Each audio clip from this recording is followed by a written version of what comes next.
नमस्कार। न्यूज़ के चौधरी में आप सबका स्वागत है।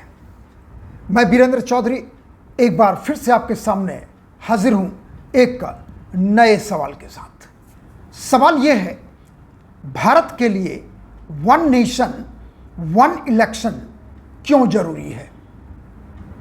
आइए इसी सवाल पर देखते हैं न्यूज़ के चौधरी। आज नरेंद्र मोदी सरकार के यूनियन कैबिनेट ने एक बड़ा फैसला लिया और फैसला ये था कि फॉर्मर प्रेसिडेंट रामनाथ कोविंद के वन नेशन वन इलेक्शन के रिपोर्ट को मंजूरी दे दी और ये रिपोर्ट राष्ट्रपति मुर्मू को पहले ही सबमिट किया जा चुका था और आज की तारीख यानी 18 सितंबर वन नेशन वन इलेक्शन के लिए पहला कानून बनने की प्रक्रिया में पड़ाव है। स्वाभाविक है कि इसके बाद यह रिपोर्ट संसद में जाएगा, संसद में कानूनी संशोधन होंगे, जरूरत पड़ने पर राज्य सरकारों के भी सहमति की जरूरत होगी, लेकिन वन नेशन वन इलेक्शन कानून का रूप लेने के रास्ते पर अग्रसर हो गया है। और सबसे पहले यह जानना जरूरी है कि वन नेशन वन इलेक्शन का मतलब क्या है। सामान्य भाषा में वन नेशन वन इलेक्शन का मतलब है कि पूरे भारतवर्ष में लोकसभा, विधानसभा और स्थानीय निकाय सभी चुनाव एक साथ हों, एक तारीख को हों, चरणबद्ध तरीके से हों, लेकिन हो एक साथ। और हमारे देश में, भारत में पहले स्थानीय निकाय तो नहीं, लेकिन लोकसभा और विधानसभा के चुनाव साथ साथ हुए हैं। भारत का पहला लोकसभा चुनाव 1951-52, दूसरा चुनाव 57, तीसरा चुनाव 62 और चौथा चुनाव 1967 एक साथ ही लोकसभा और विधानसभा का संपन्न हुआ था। लेकिन उसके बाद यह क्रम टूट गया।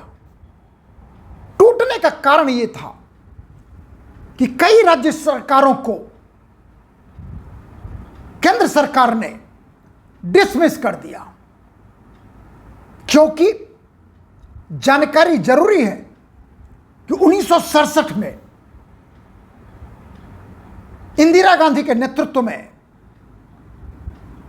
लोकसभा चुनाव हुए और उसमें कांग्रेस को झटका लगा लोकसभा चुनाव में, और देश के 11 विधानसभा चुनावों में पहली बार राम मनोहर लोहिया जैसे नेता थे। 11 राज्यों में कांग्रेस को भारी धक्का लगा और उन्हीं सरकारों को 1968 और 1969 में सस्पेंड कर दिया गया, डिसमिस कर दिया गया। और तो और लोकसभा को भी 1970 में भंग कर दिया गया और लोकसभा के चुनाव 1971 में हुए इंदिरा गांधी के नेतृत्व में। और तब से यानी 1967 के बाद से लोकसभा और राज्यसभा पूरे देश के स्तर पर एक साथ नहीं हुआ। और इसका यदि आप जानना चाहेंगे, अलग अलग लोकसभा चुनाव होना, अलग अलग विधानसभा चुनाव होना, निकाय का चुनाव होना, राज्यसभा का चुनाव होना, उपराष्ट्रपति का चुनाव होना, राष्ट्रपति का चुनाव होना, कुल मिला के चुनाव ही चुनाव हमेशा आप देखेंगे भारत में होते रहते हैं। एक रिसर्च हमने किया था जिसमें जब मैंने आंकड़े को जोड़ घटाव किया तो हमारे सामने परिणाम यह आया, चुनावों का जोड़ घटाव तकरीबन हर तीसरे महीने भारत में किसी न किसी रूप में चुनाव होते रहते हैं। और स्वाभाविक है, जब चुनाव होंगे तो चुनावी प्रक्रिया के साथ साथ कोड ऑफ कंडक्ट भी होंगे, जिसमें सरकारी घोषणा कार्य स्थगित हो जाते हैं जब तक वो चुनाव और परिणाम घोषित न हो जाए। फर्ज कीजिए हर तीसरे महीना चुनाव हो कुछ ना कुछ राज्यों के, तो क्या उन राज्यों में विकास का कार्य रुक जाना चाहिए? और कई तरह की बातों को सामने लाया जाता रहा कि वन नेशन वन इलेक्शन संभव नहीं है। लेकिन सरकारी तौर पर यदि आप देखें तो प्रधानमंत्री नरेंद्र मोदी वन इंडिया या वन नेशन वन इलेक्शन को लेकर काफी उत्सुक रहे हैं। और उन्होंने बल्कि प्रधानमंत्री बनने से पहले भी उन्होंने इस बात पे जोर दिया, और तब से लेकर जब वो सत्ता में आए 2014 में, तभी से बार बार इस विषय को सामने रखते रहे कि इस पर चर्चा हो, इस पर विचार हो, क्योंकि बार बार चुनाव होना देश के विकास को अवरुद्ध करता है। और यदि उसके बाद आप देखेंगे प्रधानमंत्री नरेंद्र मोदी और लॉ कमीशन, 2015 दिसंबर के लॉ कमीशन ने अपने रिपोर्ट में कहा कि बार बार इलेक्शन करने से करोड़ों रुपए फिजूल के खर्चे होते हैं, बार बार कोड ऑफ कंडक्ट लगाने पड़ते हैं, और जिससे विकास का कार्य ठप हो जाता है। और यही कारण है कि लॉ कमीशन के 15वें रिपोर्ट 2015 में साफ साफ कहा गया कि वन इंडिया या वन नेशन वन इलेक्शन होना चाहिए। जून 2019 प्रधानमंत्री नरेंद्र मोदी ने ऑल पार्टी मीटिंग बुलाया, और जिसमें उन्होंने जोर देकर कहा कि one nation one election Bharat के लिए जरूरी है, इस पर विचार किया जाए, विमर्श किया जाए। बल्कि तत्कालीन केंद्रीय मंत्री रविशंकर प्रसाद उस मीटिंग में शामिल थे,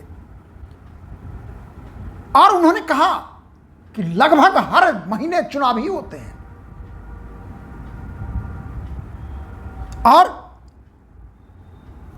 खर्चे अलग, कोड ऑफ कंडक्ट अलग, डेवलपमेंट का कार्य रुक जाना, ये सारी बातों को उन्होंने उजागर करके कहा प्रेस में। और अर्थ यही था कि भारत में one election one nation one election लागू करना चाहिए। उतना ही नहीं, 2020 में प्रधानमंत्री नरेंद्र मोदी ने फिर से जोर देकर कहा कि वन नेशन वन इलेक्शन पर विचार होना चाहिए। और उसके बाद 1 सितंबर 2023 को मोदी सरकार ने, प्रधानमंत्री मोदी ने एक कमेटी का निर्माण किया और उस कमेटी की अध्यक्षता पूर्व राष्ट्रपति रामनाथ कोविंद को दी गई, जिनके नेतृत्व में यह कमेटी बनी और उसमें सभी स्टेक होल्डर को शामिल किया गया। पक्ष है, विपक्ष है, ब्यूरोक्रेट्स हैं, लीगल के जानकार हैं, सबको। और रामनाथ कोविंद रिपोर्ट 14 मार्च 2024 को राष्ट्रपति द्रौपदी मुर्मू को सौंपा गया। और वो इतना एक्सटेंसिव रिपोर्ट है कि आप अंदाज लगा लीजिए, कुल रिपोर्ट 18,626 पन्नों का है। हजारों लोगों से पूछताछ की गई, हजारों लोगों के विचार लिए गए, विपक्ष के विचार लिए गए, सभी पार्टियों के विचार लिए गए और उसको समाहित करके यह रिपोर्ट राष्ट्रपति मुर्मू को सौंपा गया। और उसी रिपोर्ट को यानी 18 सितंबर को मोदी सरकार के यूनियन कैबिनेट ने अपनी स्वीकृति दे दी। और इससे पहले एक बात और, 15 अगस्त 2024 को प्रधानमंत्री नरेंद्र मोदी ने फिर से अपने लाल किले के भाषण में इस बात पर जोर दिया कि बार बार चुनाव होना देश के प्रगति को, विकास को बाधित कर रहा है। और उसके बाद 18 सितंबर, और मैं एक बात मैं अपनी तरफ से कहना चाहूंगा कि प्रधानमंत्री नरेंद्र मोदी 2014 से प्रधानमंत्री बने हैं, तब से उन्होंने एक से एक कठिन निर्णय लिया है और निर्णय की संख्या दर्जनों से ज्यादा है।